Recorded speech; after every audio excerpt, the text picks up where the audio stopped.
She hugged the wrong man at the airport and ended up in a millionaire's arms. The morning alarm shattered the silence at 4:45 a.m., a sound Milena Carter had learned to hate less than being late. Her fingers found the phone in the dark, muscle memory from 1,000 identical mornings. The dim light from the screen illuminated the exhaustion etched across her face, highlighting dark circles under eyes that had seen too many early mornings and late nights. "Just breathe," she whispered to herself, a daily mantra that kept her moving forward. The wooden floor creaked beneath her feet as she made her way to Luca's room, each step carefully placed to maintain the precious minutes of silence before their day began. Her son lay curled in his bed, star-patterned blanket wrapped tight around his small frame. Luca's world operated on precise routines, and waking him even 5 minutes early could derail their entire morning. Milena watched him sleep, allowing herself 30 seconds, counted in her head, to simply exist in this moment of peace. "Time to wake up, baby," she called softly, flicking on his dinosaur nightlight rather than the harsh overhead lamp. Luca stirred, his eyes opening with the careful deliberation that marked all his movements. No sudden changes, no unexpected shifts. The morning routine unfolded like a well-rehearsed dance. Luca's blue cup filled exactly 3/4 with apple juice, his breakfast arranged in perfect triangles, clothes laid out in the exact order he would put them on. Milena moved through these motions while simultaneously preparing herself for work, her own breakfast forgotten in the rush. "Mrs. Henderson will pick you up for school today," she reminded him, watching his face for any sign of distress at the change in routine. "Remember, we talked about this yesterday. Mommy has to work at the clinic, then go to the airport to pick up Uncle Drew." Luca aligned his fork perfectly parallel to his plate, his way of showing he understood. Sometimes Milena wished she could step into his world, see how he processed everything around him. But for now, she had to trust the small signs he gave her, the subtle ways he communicated his understanding. The morning passed in its usual blur of activity, dropping Luca at Mrs. Henderson's, catching the 6:15 bus to the clinic, processing patients with a smile that hid her bone-deep fatigue. By the time her shift ended at 4 p.m., Milena's feet ached in her sensible shoes, and her mind was already racing ahead to her evening shift at the airport cafe. The text from her brother came just as she was clocking out, landing at 6:30, Gate B12. "Miss you, sis." Drew was the only one who still called her sis, the only family member who hadn't drifted away after she'd become pregnant with Luca.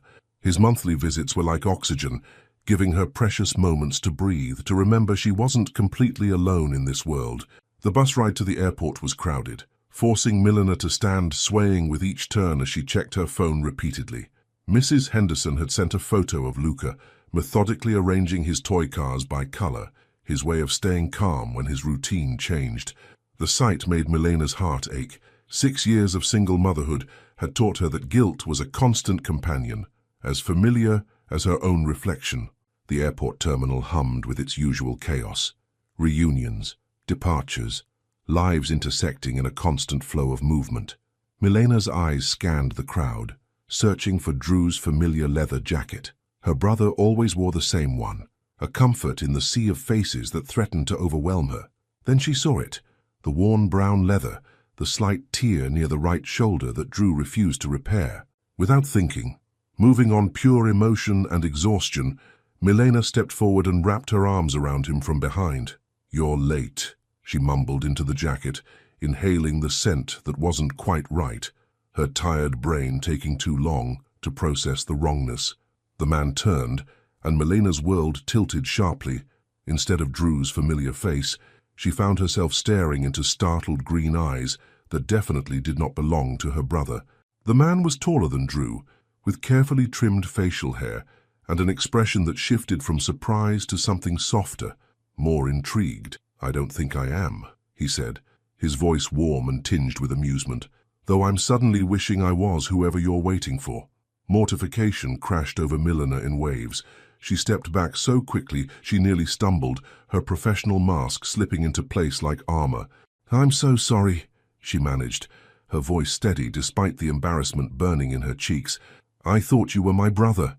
The man, who wore his expensive suit with the casual ease of someone born to wealth, smiled. Not the condescending smile Millionaire had come to expect from people of his obvious social status, but something genuine that reached his eyes. No harm done. "I'm Rowan." He extended his hand, and Millionaire found herself taking it automatically, her customer service training kicking in. His grip was firm but gentle, and for a brief moment, she felt the strange spark of connection that sometimes occurs between strangers in moments of shared vulnerability. "Millionaire," she replied, then immediately wondered why she'd given him her real name. She pulled her hand back, tucking it into her pocket where it still tingled from the contact. "I should go find my brother." "Of course." Rowan adjusted the strap of his leather briefcase, but his eyes didn't leave her face. It was nice being mistaken for him. Millionaire turned away, her heart pounding with an unfamiliar rhythm. She forced herself to walk, not run, fighting the urge to look back. She was 33 years old, far too old for this kind of schoolgirl embarrassment. She had responsibilities, a son who needed her, bills to pay, and exactly 45 minutes to find Drew before her shift at the cafe started. But as she walked away, she could feel Rowan's gaze following her, heavy with unspoken possibilities. And for the first time in years, something inside her chest fluttered, a sensation so foreign it took her a moment to recognize it as hope. She found Drew 10 minutes later at the correct gate, wearing a denim jacket and a concerned expression. "You okay, sis? You look like you've seen a ghost." Millionaire shook her head, pushing away the memory of green eyes and a gentle smile. "I'm fine. Just tired. Come on, I've got to get to work." As they walked toward the cafe where she would start her evening shift, Millionaire deliberately avoided looking toward Gate C, where she'd left Rowan.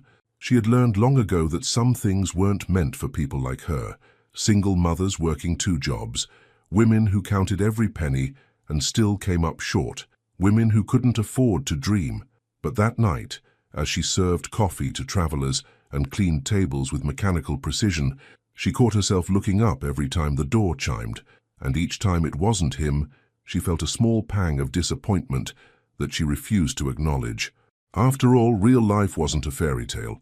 It was alarm clocks at 4:45 a.m. and carefully managed routines and doing whatever it took to keep your child safe and fed. It was being strong when you wanted to break and never, ever allowing yourself to want more than you could safely reach. Yet as she counted her tips at the end of her shift, Millionaire found herself touching her lips, remembering the smile she'd given a stranger, the first real smile that had crossed her face in longer than she could remember.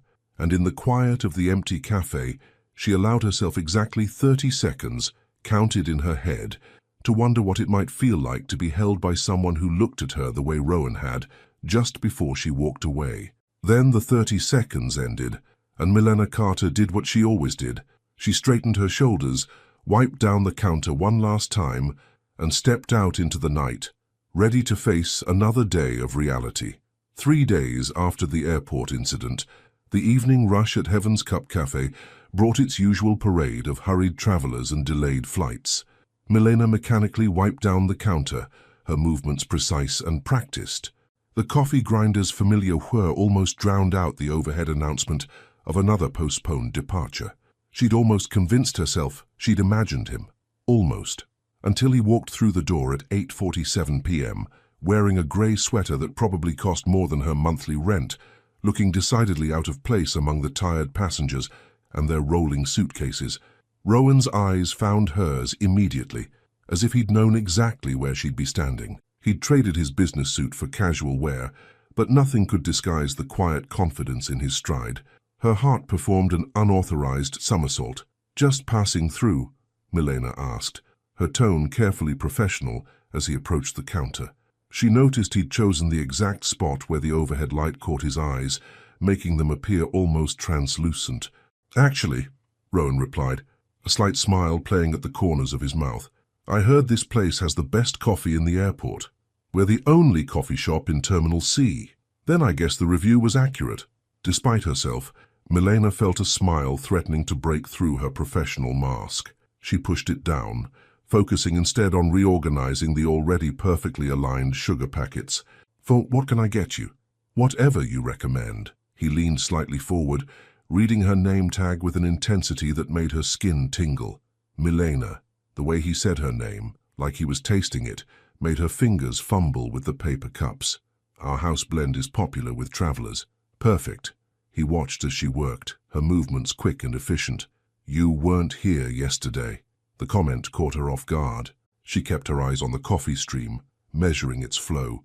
Tuesday is my day off. I know. Now. The implications of his words hung in the air between them.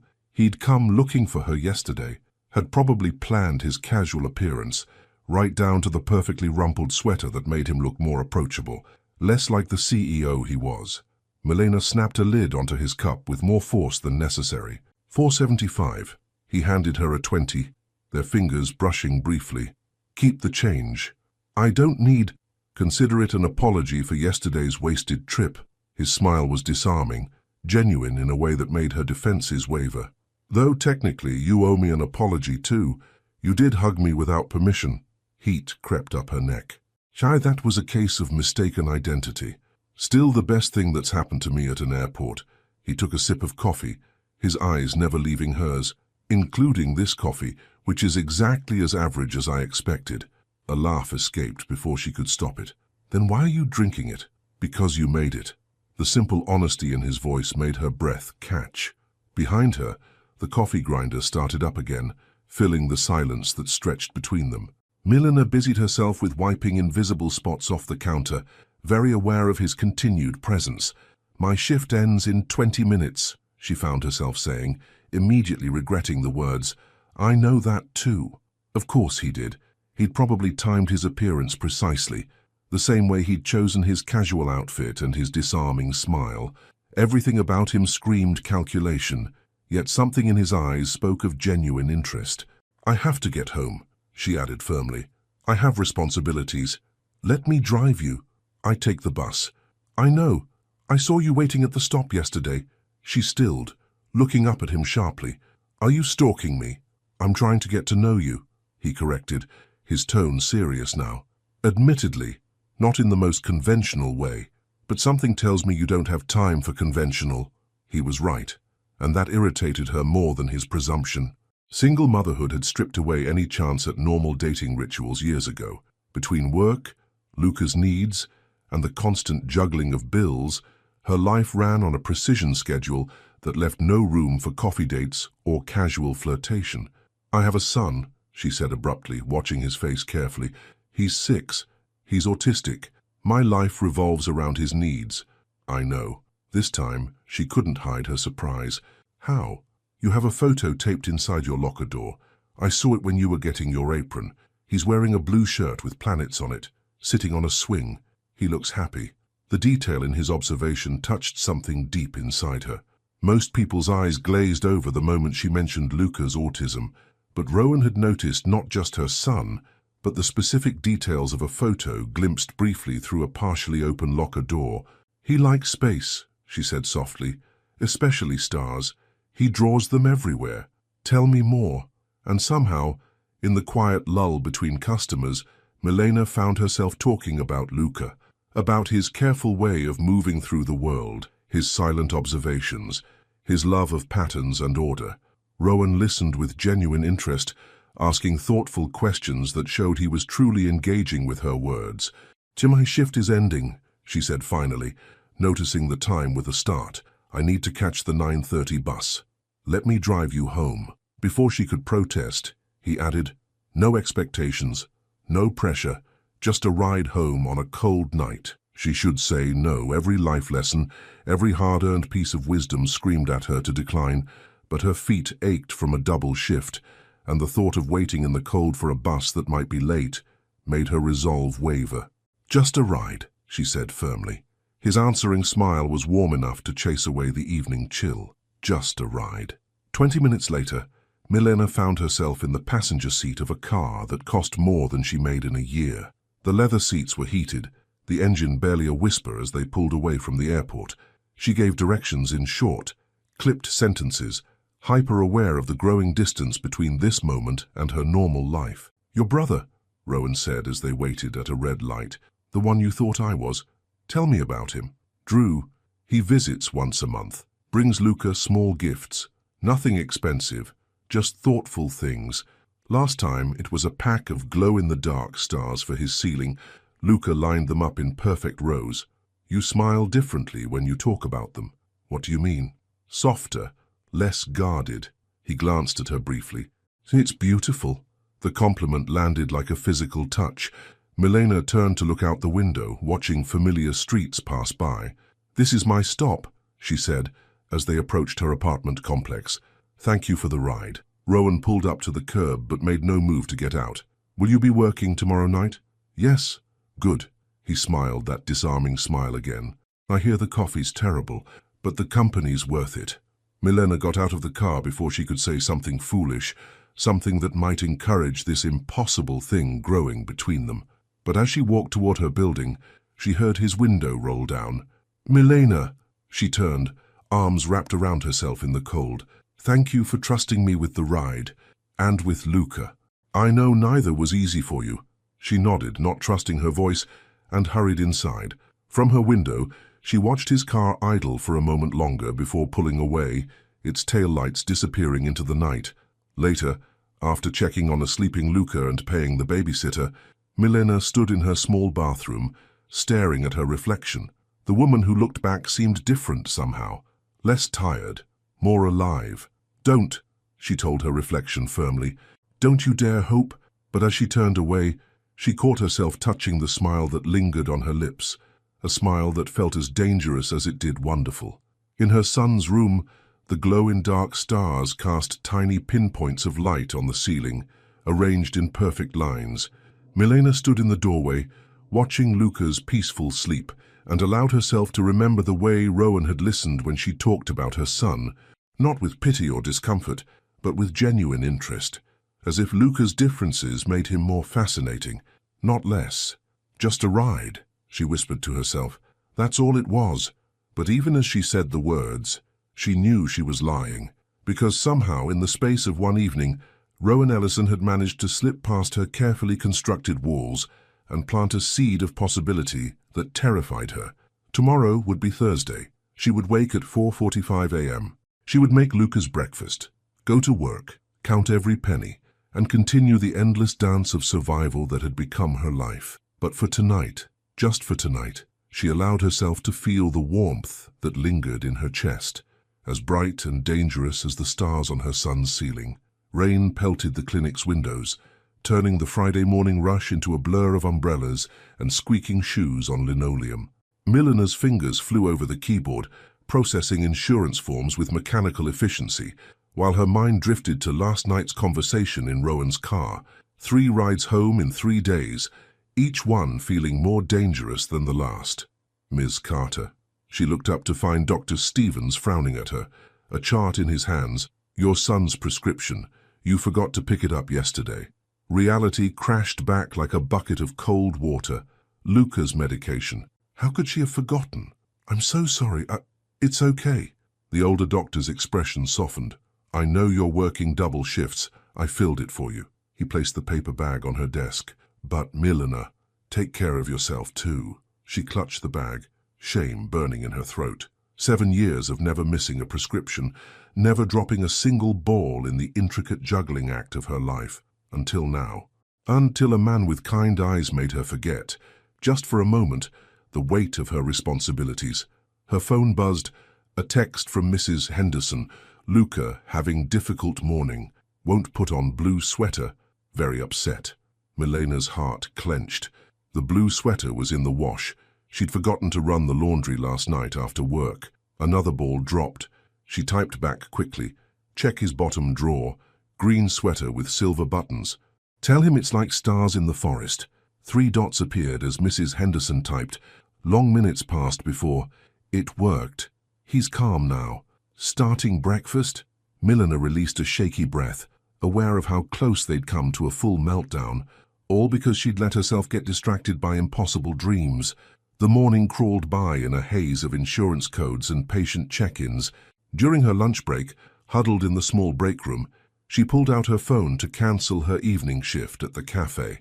She couldn't risk any more distractions, but before she could make the call, a new message appeared. I have a serious question about coffee. Rowan. Her finger hovered over the delete button. Another message. Does the terrible taste grow on you eventually? Or do airport cafe employees have special training in taste bud suppression? Despite everything, she smiled, then immediately frowned at herself for smiling. How did you get my number? She typed back. I may have bribed Joey from the morning shift with concert tickets. That's crossing a line. I know. I'm sorry. I missed you this morning. The simple honesty of his words made her chest ache. She'd switched to an earlier shift at the cafe, specifically to avoid him. He'd figured that out too, apparently. I have to go, she typed. Work. Have dinner with me tonight. I can't. Why not? Because I'm drowning, she wanted to type. Because I'm one missed shift away from not making rent. Because my son needs stability and routine, not a mother who's suddenly acting like a teenager with a crush. Instead, she wrote, because this isn't real. The three dots appeared and disappeared several times before his response came. It feels real to me. Milena turned off her phone, forcing herself to focus on work. But his words echoed in her head all afternoon, through patient check-ins and insurance calls, through the steady drum of rain against windows. At 4:30, she stepped out into the wet evening, umbrella clutched against the wind. The bus stop was crowded with people seeking shelter from the rain. She checked her phone, now turned back on, and saw 3 missed calls from Mrs. Henderson. Her heart stopped. The voicemail played. Milena, don't worry. Everything's fine. It's just, well, there's someone here. He brought Luca's prescription, said you left it at work. He's sitting with Luca now, actually. They're organizing Luca's car collection by wheel size. Luca's never let anyone touch his cars before. The world tilted sharply on its axis. Milena's fingers shook as she dialed for a rideshare she couldn't afford. 10 minutes later, she burst through Mrs. Henderson's front door, rain-soaked and frantic, and stopped dead in her tracks. There, on the living room floor, sat Rowan Ellison in his $1,000 suit, meticulously measuring toy car wheels with a ruler, while Luca watched intently. Her son's face held the focused concentration he only showed when something deeply interested him. The red one has slightly larger wheels, Rowan was saying softly. See, 2.4 centimeters instead of 2.3. Where should we put it in the line? Luca's hand moved carefully, adjusting the car's position with precision. His shoulders were relaxed, his breathing even. No signs of distress at having a stranger in his space. Perfect, Rowan nodded. Exactly right. You have an amazing eye for detail. Mrs. Henderson appeared at Milena's elbow. He's been here almost an hour, she whispered. Luca hasn't made a single stress sound, not one. He even smiled when they started measuring. Milena's throat felt too tight to speak. She watched as Rowan handed Luca another car, maintaining the perfect balance of engagement and space that so many people got wrong. The prescription, she managed finally. I forgot. It's on the kitchen counter, Mrs. Henderson said. He got it before the pharmacy closed. Said he noticed it on your desk when he stopped by the clinic. She paused. How's Milena? Who is he? Nobody, she whispered. He's nobody. But even as she said it, Rowan looked up and saw her. His smile was careful, contained, as if he knew he'd overstepped but couldn't quite bring himself to regret it. Hey, he said softly. Luca's teaching me about proper car organization. Did you know the silver Corvette has exactly the same wheelbase as the blue Mustang? But they're in different categories because the Corvette's hood is 0.3 centimeters longer. Luca held up the cars in question, demonstrating without words. His eyes were clear, engaged. He looked happy. I should go, Rowan said, standing slowly. Thank you for letting me learn about cars, Luca. Maybe next time you can show me your star collection. Luca didn't respond verbally, but he carefully placed the silver Corvette in Rowan's hand, a gesture that made Mrs. Henderson gasp softly. Sharing toys was not something Luca did, ever. Rowan seemed to understand the significance. He held the car with exaggerated care, examining it from all angles. This is a very special car, he said seriously. Thank you for trusting me with it. Would it be okay if I gave it back to your mum to keep safe for you? A small nod. Rowan placed the car in Milena's palm, his fingers brushing hers for just a moment. I'm sorry if I overstepped, he said quietly. I couldn't stand the thought of you worrying about the prescription all night. She should be angry, should tell him to leave, to stop inserting himself into her carefully structured life. Instead, she found herself asking, "How did you know?" "About the cars, about how to talk to him. I googled autism and routines after you told me about him, read some parent forums, learned about the importance of precision and respect for organization. The rest was just listening, watching, like he does." The simple thoughtfulness of it undid her completely. "Have dinner with me?" he said again. "Not tonight. I know tonight you need to be with him. But tomorrow, please." Behind them, Luca had returned to his cars, contentedly measuring and adjusting. Mrs. Henderson was pretending to dust nearby, obviously eavesdropping. The rain drummed against windows, and somewhere a clock ticked, marking each second. She stood there holding a toy Corvette like it was the key to something she didn't dare name. "Okay," she heard herself say. Rowan's smile was like sunrise. "Okay," he echoed softly. He left quietly, carefully, the same way he'd apparently entered their lives. Milena watched through the window as he got into his expensive car, somehow not looking out of place, despite having spent an hour measuring toy cars on a suburban living room floor. "Well," Mrs. Henderson said behind her, "I guess he's not nobody after all." No, Milena thought, clutching the silver Corvette. He wasn't nobody, and that was exactly what terrified her. Because now, watching him drive away in the rain, she realized it wasn't just her heart at risk anymore. Somehow, without warning, Rowan Ellison had found his way into Luca's carefully ordered world as well. And if this all fell apart, when it all fell apart, she wasn't sure either of them would recover. Saturday evening arrived with the weight of inevitability. Milena stood in front of her bathroom mirror, studying her reflection with critical eyes. She'd borrowed a dress from her clinic co-worker. Simple, sun, black, man, nothing fancy. But the woman staring back at her looked different somehow. Hopeful, terrified. "You look pretty, Mommy." She turned to find Luca in the doorway, holding his favorite blue blanket. He didn't make eye contact, but his fingers traced patterns on the soft fabric, a sign he was processing something important. "Thank you, baby." She knelt to his level, careful not to wrinkle the dress. "You remember what we talked about? Mrs. Henderson will stay with you tonight. Everything will be exactly the same as always. Except you."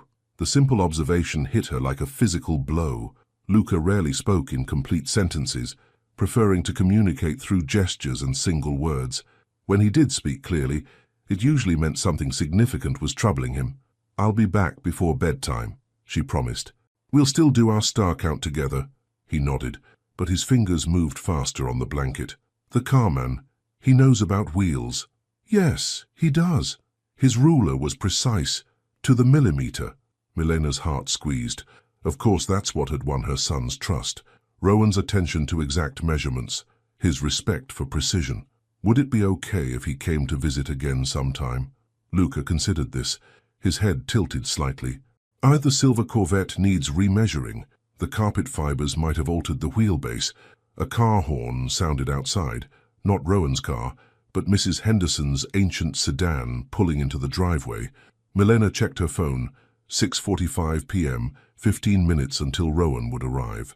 "Dinner at 6:55, she reminded Luca, as Mrs. Henderson let herself in. "Then homework, then your documentary about deep-sea creatures, then bath at 8:30. So I'll be back for stars at Nineshill. I've got his schedule written down to the minute," Mrs. Henderson assured her, hanging up her rain jacket. "Though I doubt I need it. This young man keeps better time than my kitchen clock." Luca had already moved to the dining room table, arranging his homework supplies with mathematical precision. Milena watched him, guilt warring with another emotion she didn't dare name. "Go," Mrs. Henderson whispered. "Live a little. We'll be fine." At exactly 7 p.m., a sleek black car pulled up outside. Milena's hands shook as she checked her lipstick one final time. "Call me if I will. Now go before you talk yourself out of it." Rowan stood beside his car, wearing charcoal slacks and a blue sweater that probably cost more than her monthly utilities, but his smile was nervous, almost shy, as he opened the passenger door. "You look beautiful." She slid into the leather seat, hyper-aware of every wrinkle in her borrowed dress. "Where are we going?" "I thought we'd try this little place I know. Very quiet, no crowds. They make incredible pasta." He glanced at her as he pulled away from the curb. "But if you'd rather go somewhere else, No, that sounds nice. She fiddled with her purse strap. I haven't been to a real restaurant in ages. Usually it's drive-through between shifts or microwave dinners after Luca's asleep. I know. His voice was soft. You work so hard. I do what I have to do. That's not what I meant. He navigated through quiet streets, away from the busier parts of town. I meant it as admiration, not pity. The way you've built your life around Luca's needs. The way you keep going no matter what. It's remarkable. It's survival. It's strength. He turned down a tree-lined street she'd never seen before. And it's one of the many reasons I can't stop thinking about you. Before she could respond, they pulled up to a small restaurant tucked between old brick buildings. Warm light spilled from its windows, and the sign above the door read simply, Marco's. Inside, the host greeted Rowan by name and led them to a corner table, partially hidden by a living wall of plants. The privacy of it, the obvious consideration for her comfort, made something in Millionaires' chest tighten. The owner's son is on the spectrum, Rowan said quietly as they sat. That's how I found this place. Marco understands the importance of quiet spaces. Of course he'd researched that too, just like he'd researched how to interact with Luca, how to respect his routines. Milena unfolded her napkin, needing something to do with her hands. Why are you trying so hard? Because you're worth it. You don't know me. I know you work 2 jobs without complaining. I know you count to 30 when you need to calm down. Yes, I noticed that.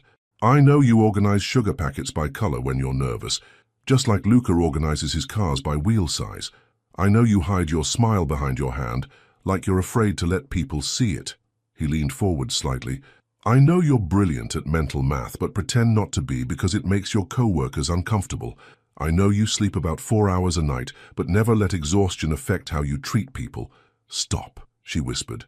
I know you're terrified right now, not of me, but of this, of wanting something for yourself, of letting someone else carry even a small piece of your burden. You don't understand.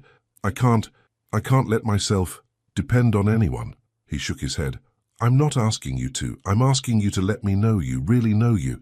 The way you are when you're not hiding behind schedules and responsibilities. The waiter appeared with water, giving Milena a moment to compose herself. She took a sip, letting the cold liquid soothe her tight throat. My life is those schedules and responsibilities. They're not a mask I can just take off. I know that too. Rowan's eyes held hers. I'm not asking you to change anything. I'm asking if I can be part of it. All of it. The early mornings, the double shifts, the toy car measurements, the hard parts and the beautiful parts. Why? Because from the moment you hugged the wrong person in an airport, my perfectly ordered world stopped making sense. And for the first time in my life, I don't want it to make sense. I just want... What? You. Just as you are. Schedules, responsibilities, and all. The candle between them flickered, casting shadows that danced across his face. In its warm light, Milena could see the genuine emotion in his eyes, the slight tremor in his hand as he reached across the table. We don't have to figure it all out tonight, he said softly. We can just have dinner, talk, be ourselves. Be ourselves, as if it were that simple, as if herself wasn't split into 1,000 pieces, each one carefully measured and allocated to the tasks that kept her small world turning. But as she looked at him in the candlelight, she remembered how he'd sat on Mrs. Henderson's floor, measuring toy cars with the same care he probably used in corporate boardrooms, how he'd researched autism and quiet restaurants, and all the little details that made up her life. Okay, she said finally, uncurling her fingers from her napkin. Let's have dinner. His smile was worth every moment of terror that had preceded it. Okay. But I should warn you, the pasta here really is incredible. You might have to come back again just to try everything on the menu. Is that a threat or a promise? Both, he said, and the warmth in his voice wrapped around her like a blanket. Definitely both. As their waiter approached with menus, Milena found herself doing something dangerous. She began to hope, just a little, just enough to feel like maybe, just maybe, the woman in the borrowed dress deserved more than survival. She checked her phone quickly, 8:15 p.m. Luca would be finishing his documentary now, preparing for his bath routine, everything running exactly on schedule, except her heart, which had decided to beat to an entirely new rhythm. Sunday mornings belonged to Luca. It was their one unbreakable rule, the only time Milena never took shifts or made appointments. They had a routine, pancakes shaped like stars, documentary reruns, and quiet hours where Luca would draw while Millionaire caught up on bills. But this Sunday felt different. "Your pancake has uneven points," Luca observed, studying his breakfast with mathematical precision. 3 millimeters off on the left side. "I'm sorry, baby. Should I make another one?" He considered this, head tilted. No. Imperfections can be interesting. Like the carman's watch, Milena's hand stilled over the griddle. What about his watch? It was 2 minutes fast, but he knew it was 2 minutes fast. He adjusted his measurements accordingly. Of course he had. Of course Rowan had noticed his watch's inaccuracy and explained it to Luca, just like he'd noticed everything else about their lives, fitting himself into their carefully structured world with a patience that made her chest ache. Her phone buzzed softly on the counter. She already knew who it was. "Good morning. I keep smiling at nothing. People on the street probably think I'm crazy." Despite herself, Milena smiled too. Last night had been perfect. The quiet restaurant, the easy conversation, the way Rowan had listened, really listened, as she talked about her dreams of going back to school someday, of making a better life for Luca. He had driven her home exactly on schedule, getting her back for Luca's bedtime star count without a minute to spare. "You are crazy," she typed back. "Who smiles on a Sunday morning? People who had the best dinner of their lives last night." Another text followed quickly. "Too much. I'm trying not to overwhelm you, but I'm not very good at hiding how I feel." The honesty of it made her breath catch. She glanced at Luca, who was now measuring his orange juice level with careful eyes. "Sunday is Luca time," she replied. "No distractions." "I know. Family day. I respect that completely. I just wanted you to know I'm thinking about you. Both of you, both of you." Not many men included her son in their morning after texts. Then again, Rowan wasn't like many men. "Mom?" Luca's voice pulled her attention back. "The calendar is wrong." She followed his pointing finger to the kitchen wall calendar. Someone, probably Mrs. Henderson, had marked the upcoming Friday with a bright red circle. "Parent-teacher conference?" Milena read, her stomach dropping. She'd completely forgotten. "It's okay, baby. I'll request the morning off from the clinic." But even as she said it, she knew it would be a problem. Doctor Stevens had already approved her taking Thursday morning off for Luca's dental appointment, asking for Friday too. Her phone buzzed again. "If you need anything, even just a coffee delivery or a grocery run, I'm here. No pressure, no expectations, just here." Milena stared at the message until the letters blurred. It would be so easy to lean on him, to accept the help he so genuinely offered, but dependency was a slippery slope she couldn't afford to start down. "Dear Mom." Luca's voice had taken on the slight edge that signaled rising anxiety. "The calendar is wrong." "I know, baby. We'll figure it out." "No. Look." He pointed again, more insistently. "The phases of the moon, they're incorrect." She looked closer. Sure enough, the calendar showed a full moon for next weekend when it should be a waning crescent. Such a small detail. But to Luca, these accuracies mattered deeply. "Oh, you're right," she said, relieved to focus on a problem she could actually solve. "Should we fix it?" He nodded, already reaching for his special astronomy book, the one he used to track lunar phases.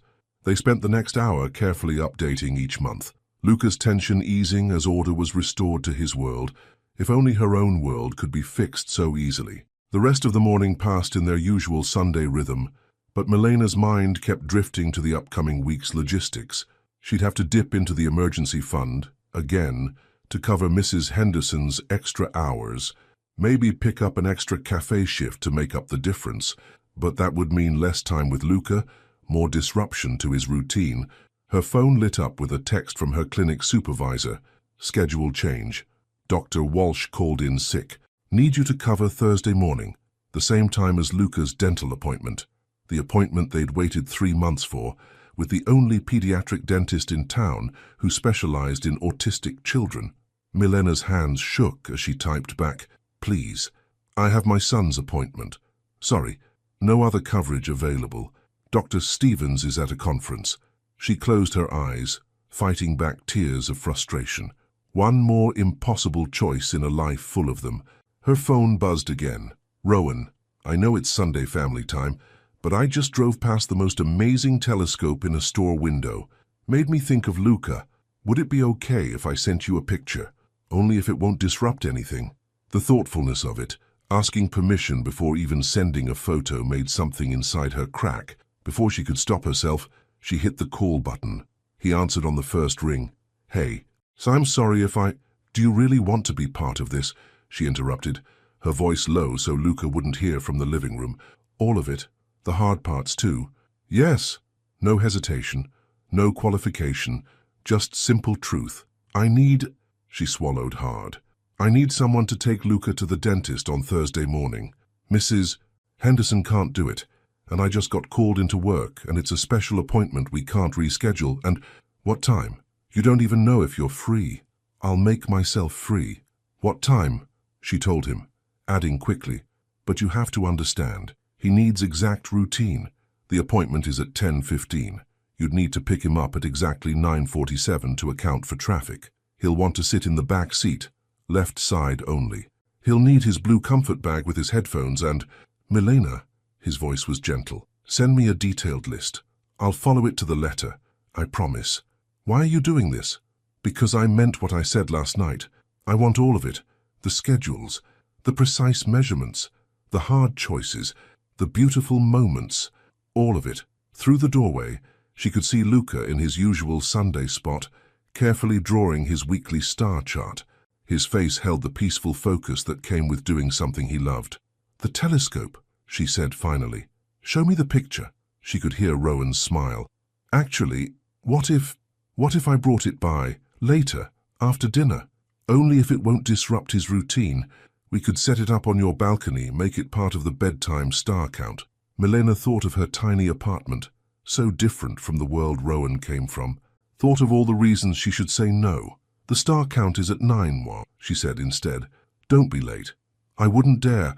I hear timing is everything in this family. Family. The word echoed in her chest like a bell. After they hung up, Milena stood in her small kitchen, looking at the calendar with its newly corrected moon phases, at her son, contentedly drawing stars, at the morning sunlight that somehow seemed brighter than usual. Mom, Luca called from the living room, can we add a new constellation to the chart tonight?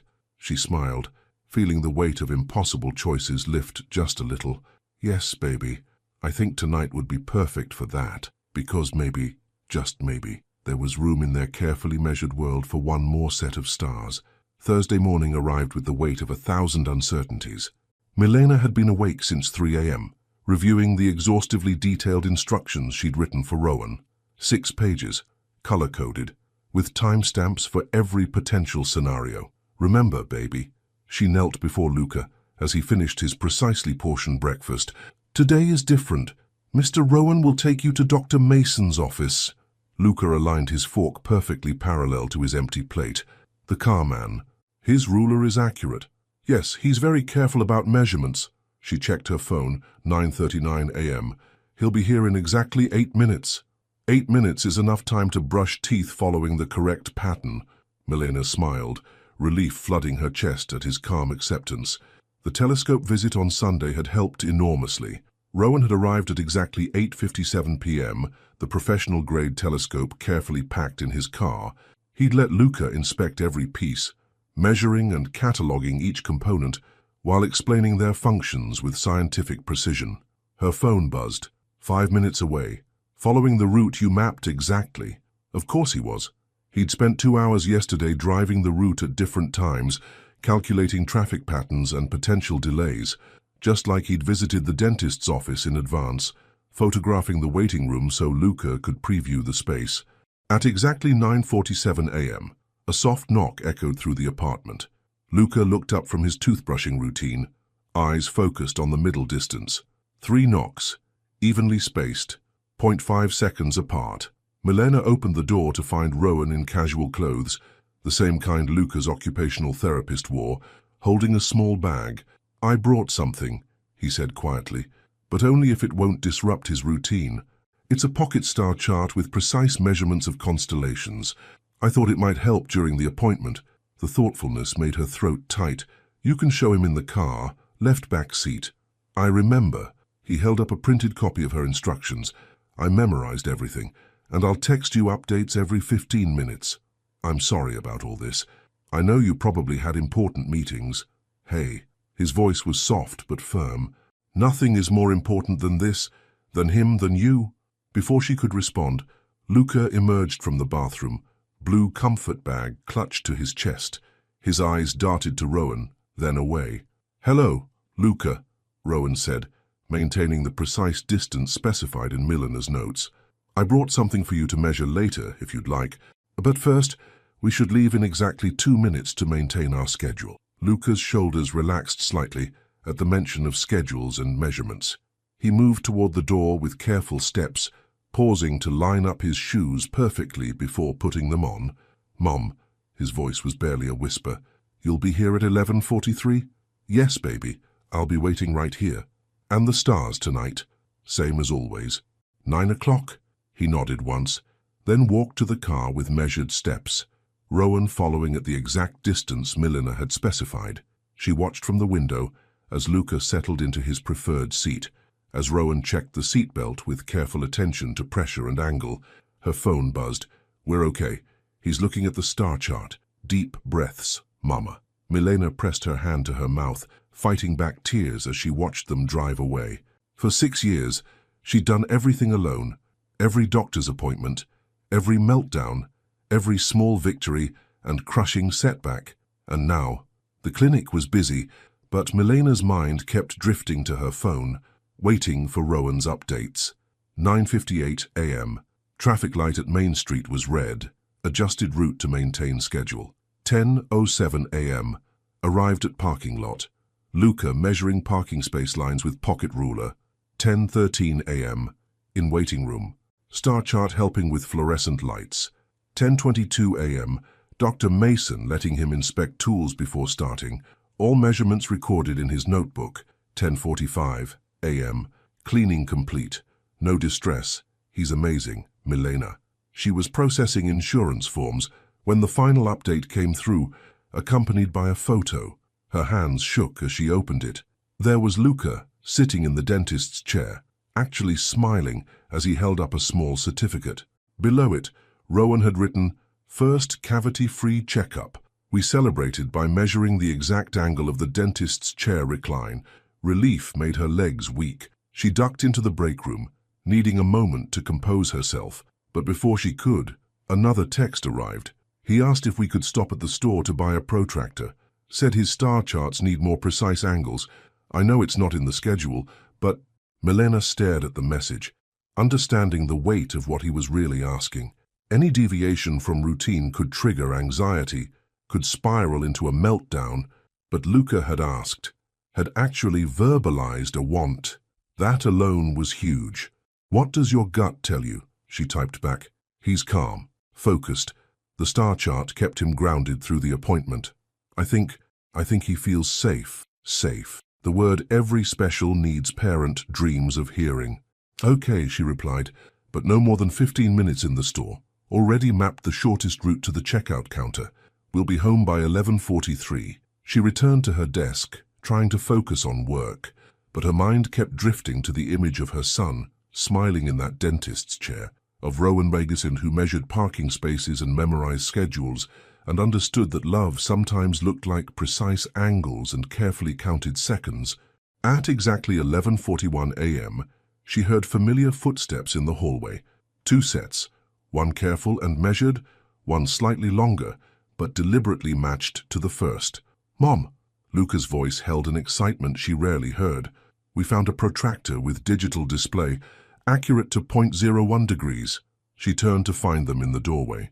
Luca clutching a small shopping bag, Rowan standing slightly behind him with an expression that held something deeper than pride. "The carman helped me calculate the optimal angle for Orion viewing," Luca continued, his words coming faster than usual. "Did you know that stellar parallax requires precise trigonometric functions?" "I didn't," she said softly, watching as her son, her beautiful, brilliant, often silent son, practically vibrated with enthusiasm. "Tell me more." Rowan caught her eye over Luca's head as the boy launched into a detailed explanation of astronomical measurements. His smile held no triumph, no pride in his accomplishment, only genuine joy at Luca's happiness. "I should go," he said, when Luca paused for breath. "Let you get back to work." "No?" The word surprised them both. "I mean, it's my lunch break. Maybe we could all get something if that wouldn't disrupt." "Lunch is at 12:15, Luca supplied. 31 minutes from now. Sufficient time to calculate stellar angles while waiting." Rowan's eyes never left Milena's face. "I'd like that, if you're sure." She wasn't sure about anything, except the way her son's hands moved with excitement as he talked about stars, and the way Rowan watched them both like they were the center of his universe. "I'm sure," she said softly. "After all, we need to verify those stellar parallax calculations, right?" Luca nodded seriously. "So multiple observers improve accuracy." "They do," Rowan agreed, and Milena heard the deeper meaning in his words. "They really do." As they walked to the cafe down the street, Milena watched her son measuring sidewalk cracks with his new protractor. While Rowan listened intently to each calculation, something was shifting, changing, like the slow rotation of stars across the night sky. And for the first time in years, she didn't try to measure or control it. She just let it be, as vast and beautiful as the constellations Luca loved so much. The first sign of trouble arrived on a Tuesday morning, exactly 3 weeks after the dental appointment. Milena was at her clinic desk when an email notification lit up her screen. "From Lawrence, Ellison Ecotech Global. Com. Subject. Regarding my son's recent activities." Her stomach dropped. She'd known this moment would come, the moment when Rowan's world collided with hers in ways that couldn't be measured or controlled. Ems. "Carter, I'll be direct. My son's recent behavior has become concerning. Missed board meetings, declined social engagements, time spent in questionable neighborhoods. I've had you investigated, of course. Single mother, 2 jobs, special needs child. I'm sure you understand how this appears. I'm prepared to offer compensation for your discretion and immediate withdrawal from my son's life. Please reply with your terms. Lawrence Ellison, CEO, Ecotech Global." The words blurred as tears threatened, not from the insult, but from the clinical precision of it. The way he'd listed her life circumstances like defects to be catalogued. Her phone buzzed with Rowan's daily morning message. "Just remembered how you laughed at that terrible joke I told last night. Makes meetings bearable." They'd had dinner again, simple takeout in her apartment, while Luca measured the exact angles of paper airplanes Rowan taught him to fold. It had been perfect, normal, real. Another email notification. Meeting reminder. Parent-teacher conference, 2:30 p.m.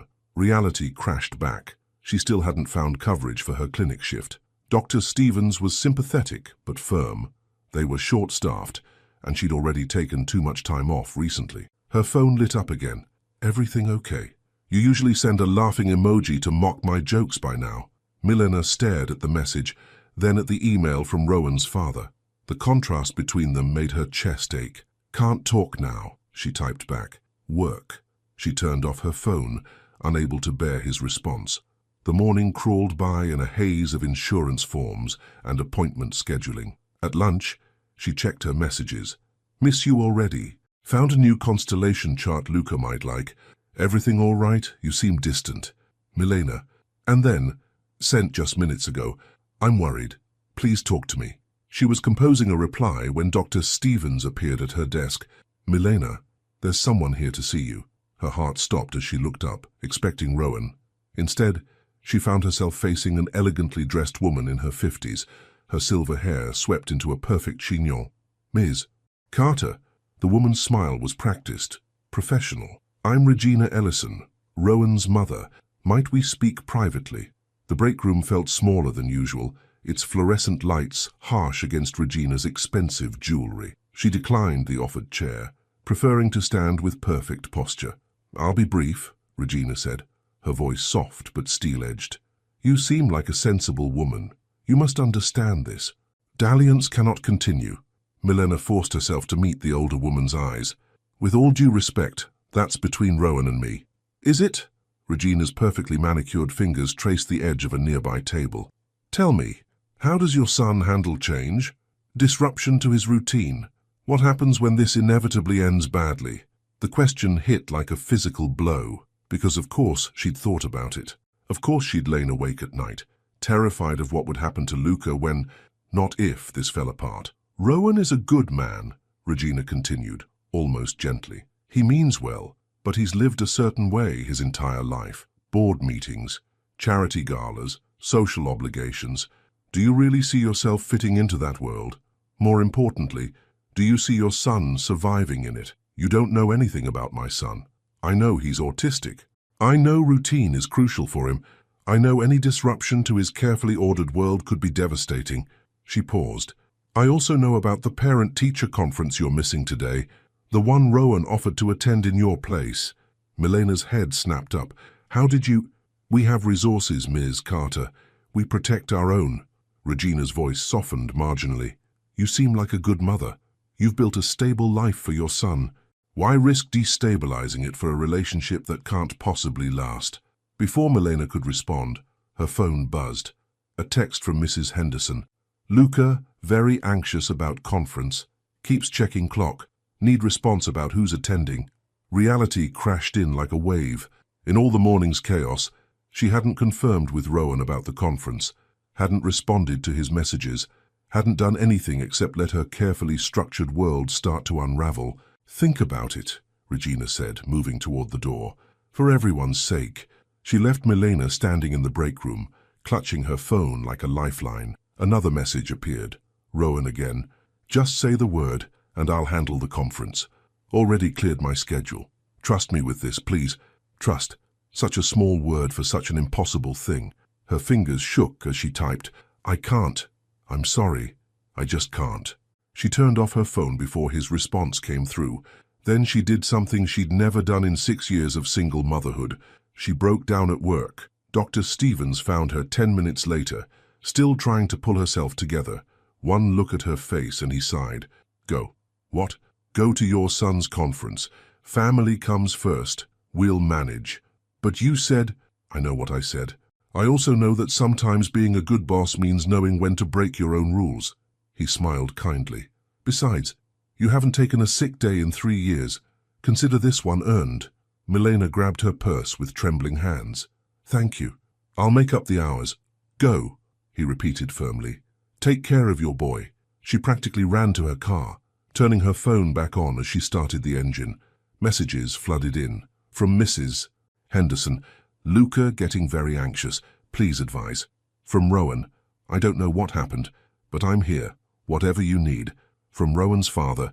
I await your terms. And finally, from Rowan again. I love you. Both of you.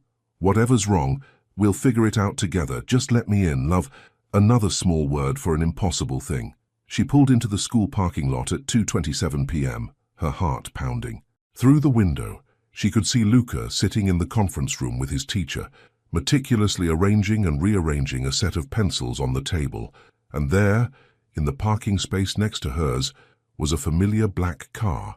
Rowan stepped out slowly, his eyes finding hers through the windshield. He didn't approach, didn't pressure, just stood there, patient and steady, like he'd been from the start. I got an email from your father, she said when she finally got out of her car, and a visit from your mother. I know. His voice was tight with barely contained anger. I just found out. I'm so sorry. They're right, you know, about all of it. The worlds we come from, the impossibility of this, the risk to Luca. No, he took a single step forward. They're right about the challenges, but they're wrong about what matters. He glanced toward the conference room window. He matters. You matter. The rest is just noise. It's not that simple. Actually, it is. He smiled slightly. Sometimes the most precise measurements are the simplest ones, like the distance between two hearts, the angle of a smile, the exact moment someone realizes they can't imagine their life without someone else in it. Through the window, Milena could see Luca looking up, his eyes finding them in the parking lot, his fingers stilled on the pencils. We have exactly 2 minutes until the conference starts, Rowan said softly. Just enough time for you to decide if you trust me. Trust us. This little family we're building. One careful measurement at a time. Family. The word echoed in her chest like a constellation finding its place in the night sky. 1 minute, 30 seconds, she whispered. I'll wait, however long it takes. And in that moment, standing in a school parking lot while her son watched through the window and the world tried to tear them apart, Millionaire Carter did the bravest thing she'd ever done. She reached for Rowan's hand. Headlines weren't part of Millionaire's morning routine, but there it was, glaring from her phone screen as she waited for her 5:45 a.m. bus. Ellison Eyre steps down, corporate dynasty in chaos. Her hands shook as she scrolled through the article.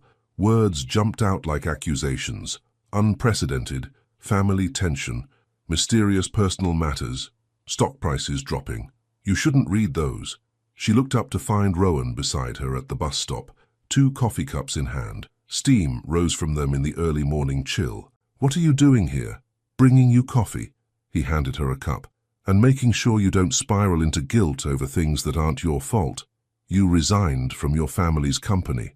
"I stepped back, temporarily." He leaned against the bus shelter. "Told them I needed time to evaluate my priorities. They're spinning it into a crisis because that's what they do." A week had passed since the parent-teacher conference, since she'd chosen to take his hand in that parking lot. 7 days of headlines, of whispered gossip at the clinic, of Rowan's parents escalating their attempts to resolve the situation. "Your father called the clinic yesterday," she said quietly. "Tried to get Dr. Stevens to fire me." Rowan's jaw tightened. "What happened?" "Dr. Stevens told him that harassing his employees was grounds for a lawsuit." A small smile touched her lips. "Then he gave me a raise." "Smart man." Rowan sipped his coffee.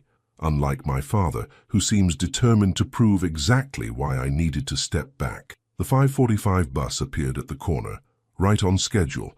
Millionaire moved to board, but Rowan caught her hand. "Let me drive you. I can't start depending on rides." "What happens when—" She stopped, realizing what she'd been about to say.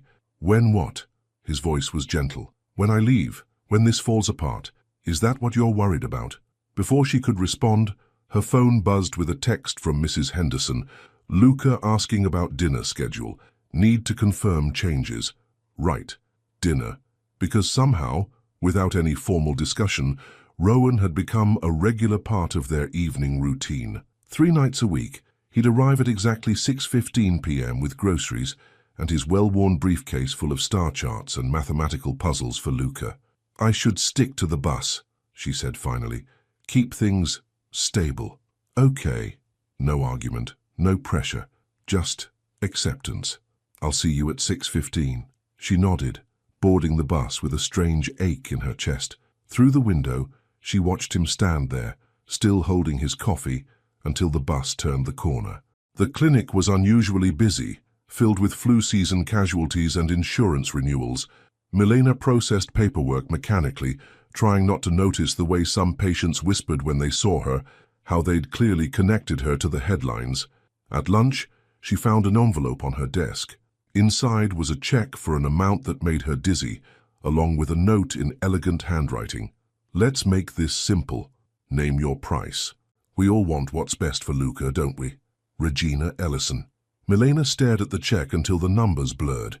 The amount would cover Luca's therapy for a year, could start a college fund, could— "Everything okay?"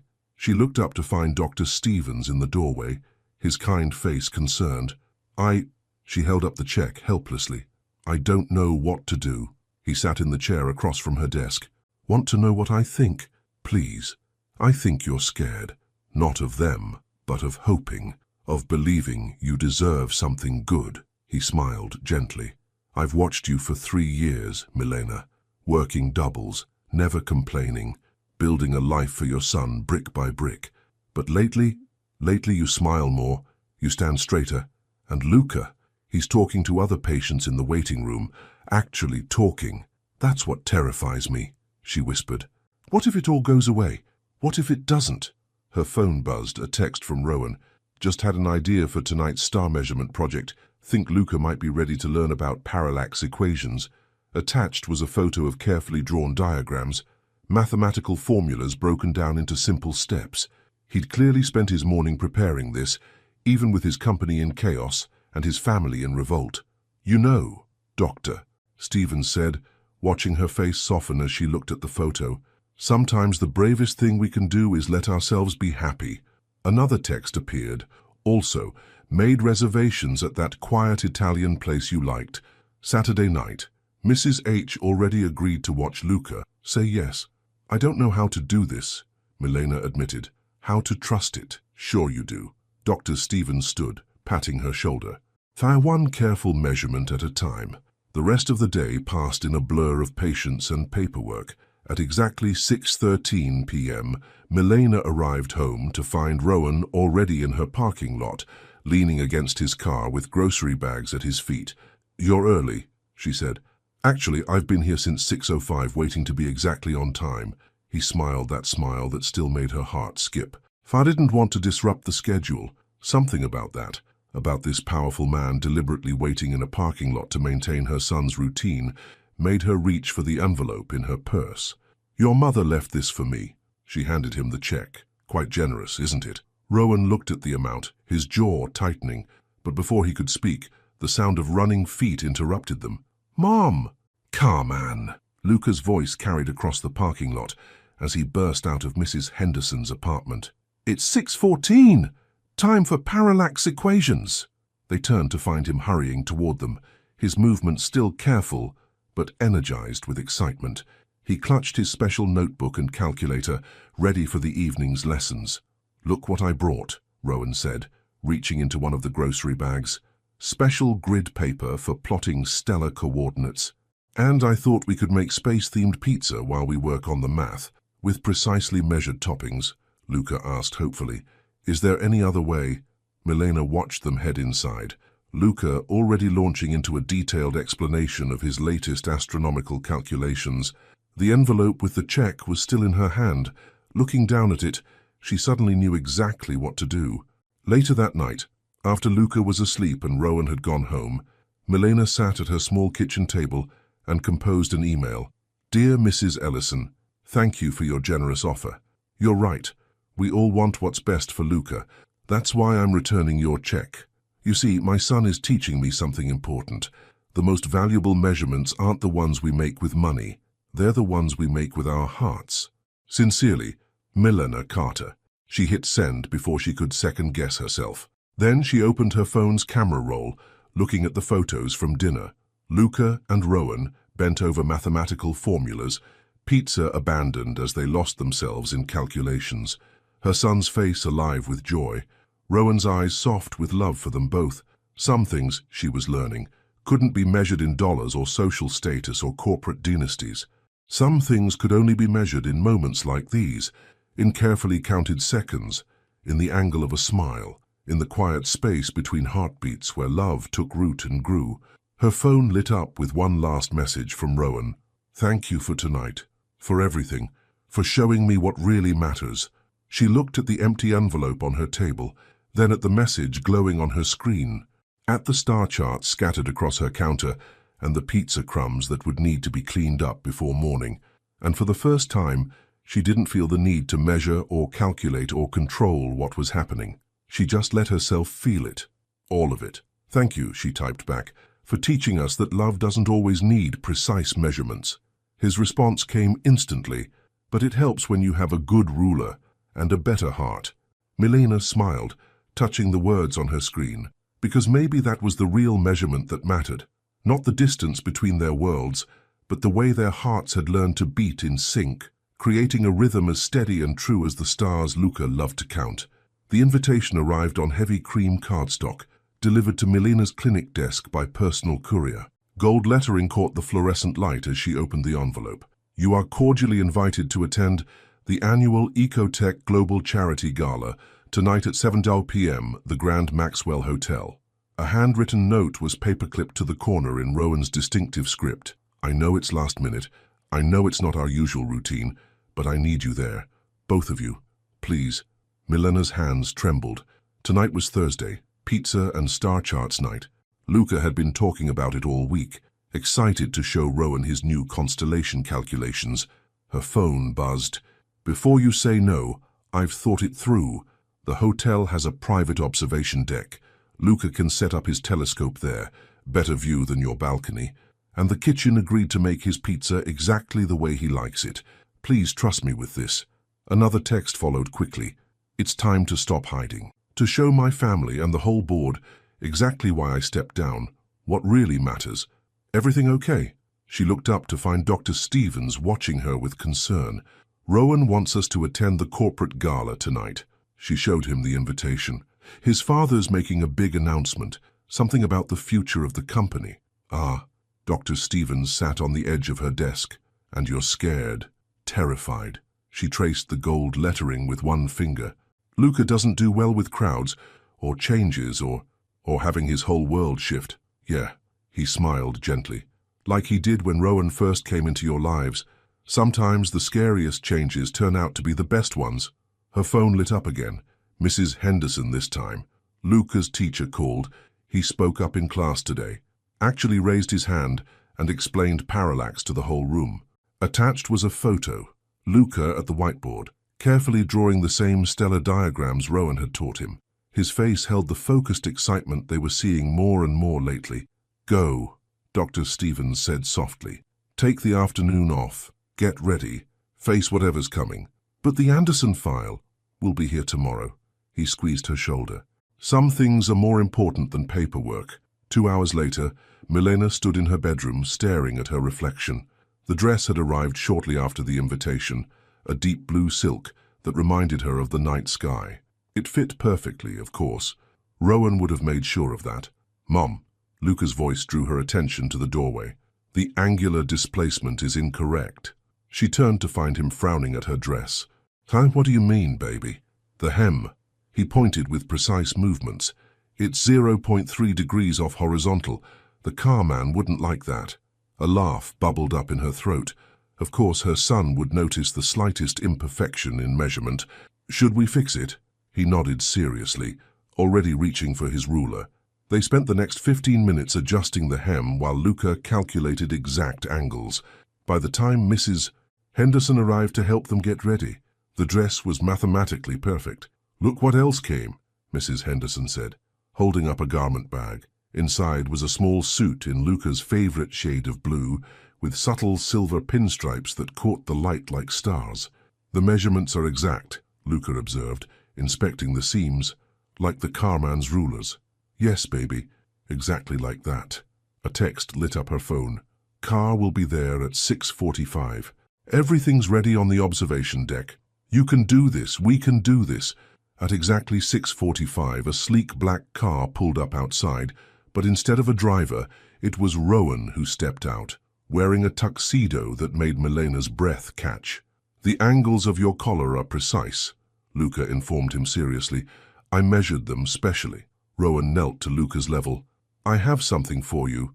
He pulled out a small velvet box. Inside was a silver tie clip shaped like a constellation.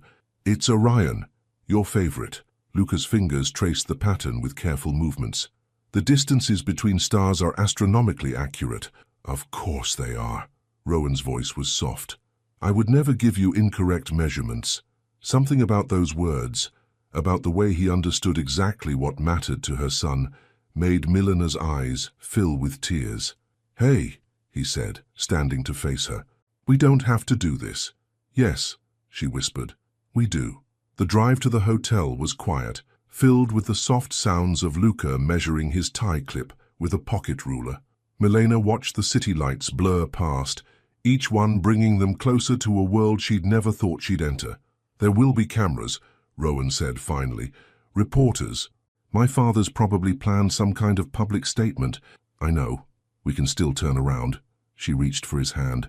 No, we can't. Because she understood now what he was really doing. This wasn't just about facing his family or the board. This was about claiming them, publicly and permanently, about drawing a line between his old life and whatever future they were building together. The hotel lobby was a sea of designer dresses and camera flashes. Milena felt Luca tense beside her as the noise and movement threatened to overwhelm him. Remember the deck, Rowan said quietly. Your telescope is already set up. We just have to get through the lobby. They moved through the crowd carefully, Rowan's hand steady on Luca's shoulder, guiding him through the chaos. Milena heard the whispers, saw the phones recording their progress. Tomorrow's headlines were already writing themselves. And then, cutting through the crowd like an Arctic wind, came Regina Ellison's voice.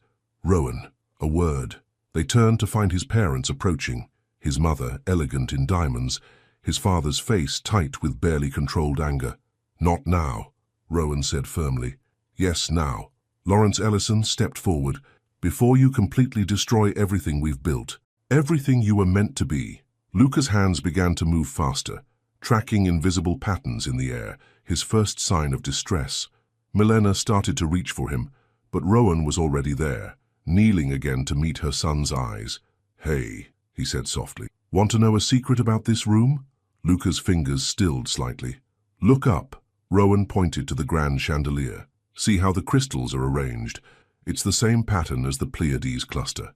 7 points of light, with exactly 60 degrees of separation." Slowly, Luca's gaze lifted to the ceiling.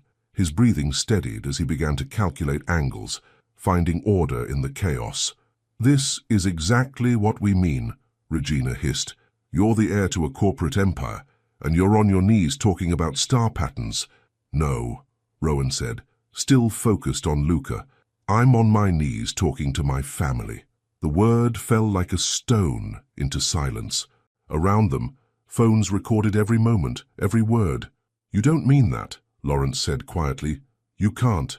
"Actually, Dad, I do." Rowan stood, keeping one hand gentle on Luca's shoulder. "And tonight, in front of the board and all your carefully chosen witnesses, I'm going to explain exactly why." Millionaire watched the emotions play across his parents' faces. Shock, anger, calculation.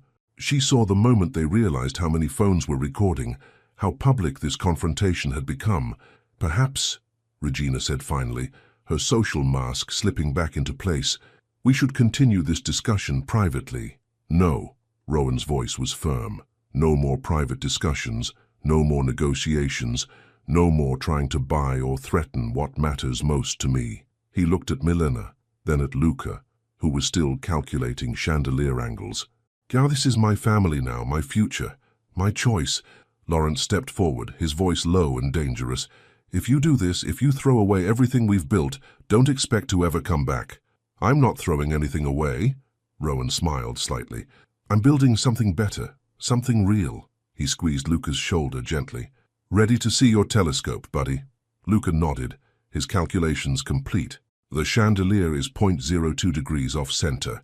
We'll send them a strongly worded letter about their measurements," Rowan promised, making Milena's heart squeeze with love for them both. As they walked away, leaving his parents surrounded by whispers and camera phones, Rowan reached for Milena's hand. "Thank you," he whispered, "for trusting me with this, with everything." She interlaced their fingers, feeling the steady strength of him. "Thank you for making it worth the risk." Above them, the chandelier's crystals caught the light, scattering it like stars across the marble floor. Milena watched her son's face as he tracked each point of light, finding patterns in their dance. Watched Rowan watching him, love evident in every careful movement, and she realized that some measurements couldn't be calculated with rulers or protractors. Some things could only be measured in the space between heartbeats, in the quiet moments between chaos, in the brave choices that changed everything. Tonight, surrounded by cameras and whispers and judgment, they would face whatever came next, together, as a family. But first, they had stars to count. 1 month after the gala, Milena stood in her small kitchen, surrounded by moving boxes and measuring tape. Morning sunlight streamed through the window, catching the diamond ring she still wasn't used to wearing. Simple, elegant, with tiny stars engraved inside the band. "Mom," Luca's voice drifted from his bedroom. "These measurements are incorrect." She found him frowning at a stack of boxes, ruler in hand. "What's wrong, baby?" "The volume calculations don't account for book weight distribution. We need to recalibrate." "I think you're right." Rowan appeared in the doorway, his usually pristine clothes dusty from packing. "Want to help me work out the correct formula?" Luca nodded seriously, already reaching for his notebook. 1 month hadn't changed his need for precision, but it had changed how he handled disruptions. Now, instead of panicking when measurements were wrong, he solved the problem methodically. Together, Milena watched them bend over the calculations, Rowan patient and focused, as Luca explained his theories about mass distribution. The sight still made her heart squeeze. This powerful CEO, who'd walked away from his empire to sit on bedroom floors and measure moving boxes. Her phone buzzed. A text from Dr. Stevens. "Everything okay with the move? Need any help?" "We're good," she typed back. "Luca's supervising the box measurements." "Of course he is." "Oh, and the board position paperwork came through. Congratulations, Director of Patient Services." She smiled, remembering his face when he'd offered her the promotion. "We need someone who understands both healthcare and special needs families," he'd said. "Someone who can help us serve patients like Luca better." The sound of footsteps on the stairs made her look up. Mrs. Henderson appeared, carrying a casserole dish. "Thought you could use lunch. How's the packing going?" "Ask the geometry team," Milena laughed, gesturing to where Rowan and Luca were now measuring box corners with digital protractors. "Still can't believe you're leaving me." Mrs. Henderson's eyes misted slightly. "Who's going to bring me late-night coffee and tell me about constellations?" "We're only moving 10 minutes away," Milena reminded her, "and you're still our official backup childcare, unless you're too busy with that new grandbaby coming." "Never too busy for my favorite boys." She set down the casserole, though I suppose they have each other now. They did. The thought still amazed Milena, how naturally Rowan had fit himself into their lives, how completely he'd embraced their routines and requirements. He'd found a house that perfectly balanced everyone's needs, close enough to keep Luca's school and therapy schedule, with a dedicated observatory room and a kitchen designed for their Thursday pizza-making traditions. "Mom," Luca appeared beside her, clutching his notebook. "We solved the volume distribution equation, but we need more boxes. Exactly 3 more, with reinforced corners." "Already got them." Rowan held up his phone. "They'll be here in 27 minutes. I ordered the same brand as the others, same dimensions." Luca's shoulders relaxed at this confirmation of consistency. "Good. Then we can maintain optimal stack alignment." "Speaking of alignment," Rowan said carefully, "I was thinking about dinner tonight, since it's Thursday." "Pizza night," Luca finished. "But the kitchen is packed." "True. But remember that Italian restaurant? The quiet one with the precise measurements." Milena held her breath. They hadn't been back to Marco's since their first date, hadn't tested Luca with that kind of change. "The one with the living wall?" Luca asked. "Where the owner's son likes patterns?" "That's right. Marco asked about you. Said his son wants to show you their new geometric herb garden." Luca considered this, fingers moving in familiar patterns. "What time?" 6:15, Rowan said. "Same as always. And we can measure the herb patterns. Brought my special ruler just for that." Milena watched the conversation with tears threatening. A year ago, this kind of deviation from routine would have been impossible, but Rowan had taught them both that some changes could be beautiful, if measured carefully enough. "Okay," Luca decided, "but we need to finish the box calculations first." "Deal." Rowan's smile was gentle. "So I want to help me measure the moving truck capacity while your mum takes a break." Milena started to protest, but Mrs. Henderson touched her arm. "Let them handle it. Come have tea with me. One last time in my kitchen." An hour later, sitting in Mrs. Henderson's familiar apartment, Milena watched through the window as Rowan and Luca calculated truck dimensions. Her son's movements were excited, engaged, as he explained something about cubic feet and load distribution. "Yes, you know," Mrs. Henderson said softly, "I used to worry about you two. A single mum working herself to exhaustion, a special little boy who needed so much. But now," she smiled, "now I just see a family, complete." "I was so scared," Milena admitted, "of letting someone in, of disrupting Luca's world, of hoping." And now, before she could answer, a commotion outside drew their attention. A sleek black car had pulled into the parking lot, one Milena recognized. Regina Ellison stepped out, looking as elegant as ever, but something was different about her posture, less rigid somehow. She carried a large package wrapped in silver paper. Through the window, Milena watched Rowan step protectively in front of Luca, but Regina held up her hands in a gesture of peace. "I should go down," Milena said, standing. "Want backup?" "No. We need to handle this ourselves."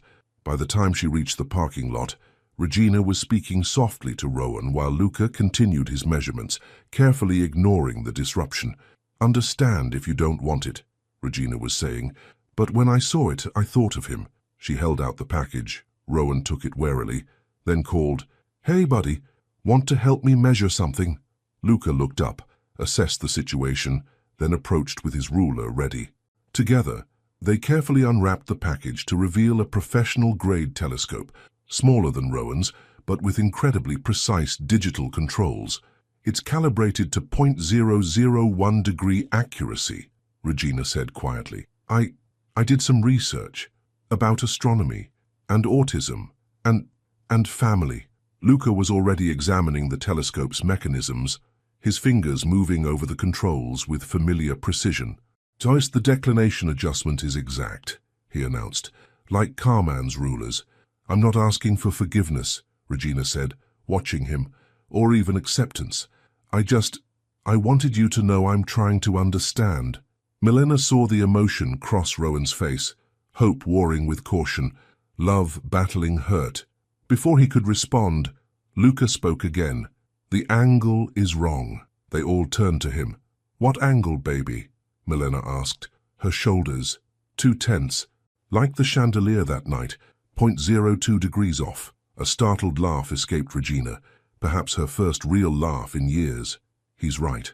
I am tense, scared, actually, of making more mistakes, of losing my son completely." "Mom," Rowan's voice was soft. "No, let me finish. I've spent my life measuring success in dollars and social status, but watching you these past months, the way you love them, the way you've built something real." She straightened her shoulders, correcting the angle Luca had noted. "I'd like to learn your kind of measurements, if you'll teach me." Milena held her breath, watching Rowan struggle with the weight of history and hope. But it was Luca who answered. "We have pizza tonight, at the restaurant with the herb garden. 6:15. He didn't look up from the telescope. The measurements there are usually accurate. The invitation, delivered in his precise, matter-of-fact way, brought tears to Regina's eyes. I would like that, very much. But no diamonds," he added firmly. "They refract light, disrupt astronomical observations." This time, Regina's laugh was real and warm. "I promise. No diamonds." She turned to Milena. "And no more interference. No more judgment. Just a chance to learn. To be part of this, however you'll let me." Milena looked at Rowan, letting him make this choice. He nodded slowly. 6:15, he said. "Don't be late." Luca takes his scheduling very seriously. "I'm learning that accuracy matters," Regina said softly, "in all the important things." After she left, they stood in the parking lot, surrounded by moving boxes and new telescopes and the weight of moments that changed everything. "You okay?" Milena asked Rowan. He pulled her close, watching Luca adjust the telescope's settings. "Yeah, I think I am. We all are, because that's what family meant." She was learning. Not perfect measurements or flawless angles, but the willingness to keep trying, to adjust and recalculate and make space for love in all its imperfect forms. "Mom," Luca called, "the moving truck's volume coefficients need revision." "Coming, baby." She squeezed Rowan's hand. "Far ready to do some measuring." His smile was as bright as the stars they'd learned to count together, always. And so, surrounded by boxes and calculations and the endless possibilities of love, they began again, together, measuring each moment, each joy, each challenge with the tools they'd built as a family, one careful angle at a time. Epilogue: The Geometry of Love. 1 year later. The observatory room's dome opened silently to the summer night sky, revealing a canvas of stars that seemed close enough to touch. Luca stood at his telescope, the one Regina had given him, now upgraded with even more precise digital controls, carefully adjusting the coordinates. 0.003 degrees west, he announced. "The alignment is optimal. Perfect timing." Rowan entered with 3 hot chocolates on a tray, each mug measured to exactly the same level. "Your mom's on her way up. You ready to show her?" Luca nodded, double-checking his calculations in the notebook that now contained a year's worth of astronomical observations. His hands moved with confidence as he made final adjustments, no longer needing anyone to verify his measurements. Footsteps on the stairs announced Milena's arrival. She'd changed out of her clinic director's suit into comfortable clothes, her engagement ring catching starlight as she accepted her hot chocolate. "Sorry I'm late," she said. "Board meeting ran over." "You're not late," Luca corrected without looking up from his telescope. "Asked 9.7 minutes until optimal viewing angle. He's been tracking the convergence for weeks," Rowan explained, sliding an arm around her waist. "Wouldn't even tell me what he's found." They waited in comfortable silence while Luca completed his preparations. Through the observatory's windows, they could see the lights of their neighborhood, the garden where they still made Thursday night pizzas, the path to Mrs. Henderson's new house just 2 streets over. "They're ready," Luca announced finally. "Mom first." Milena approached the telescope, following his precise instructions for eye position and focus. Through the lens, she saw a cluster of stars arranged in an unfamiliar pattern. "What am I looking at, baby?" "A new constellation." His voice held the excitement that now came more frequently, more naturally. "I discovered it 3 weeks ago. Been calculating its position every night." "He's been very secretive about it," Rowan added. "Wouldn't even let his grandmother help with the measurements when she visited yesterday." The mention of Regina brought a smile to Milena's face. The weekly dinners with Rowan's mother had become surprisingly pleasant, filled with stories and star charts, and Regina's earnest attempts to understand their world. "Look at the star pattern," Luca directed. "What do you see?" Milena adjusted the focus slightly. The stars seemed to form a shape. "Is that a heart?" Luca confirmed. "But not a standard symmetrical heart. This one's real, imperfect. Like the car man says, love should be." Tears filled Milena's eyes as she straightened. "Oh, baby." "The angles aren't standard," he continued, his fingers moving in excited patterns. "They vary by 0.004 degrees from traditional heart iconography, but that makes them better, more accurate to actual emotional geometry." "Emotional geometry?" Rowan's voice was soft with wonder. "Yes, like us." Luca made a minor adjustment to the telescope's position. Not perfect angles, but perfect anyway. Milena watched as her son showed Rowan the constellation, explaining the mathematical principles behind its discovery. Her brilliant, beautiful boy, who once struggled to speak, now gave detailed lectures about stellar cartography. Who once feared any deviation from routine, now helped design new family traditions. She thought of all the measurements that had brought them here, the precise angles of morning routines, the careful calculations of change and growth, the infinite variables of learning to love and trust and hope. "I submitted it for official registration," Luca announced. "To the International Astronomical Union." "You did?" Rowan's voice cracked slightly. "When?" "Last week. Grandmother helped with the paperwork." He shuffled through his notebook. "I named it." "What did you name it, baby?" Milena asked softly. "Familia Mensura." He pronounced the Latin carefully. "It means family of measurements," Rowan translated, his eyes shining. "Yes." Luca turned back to his telescope. "Because that's what we are.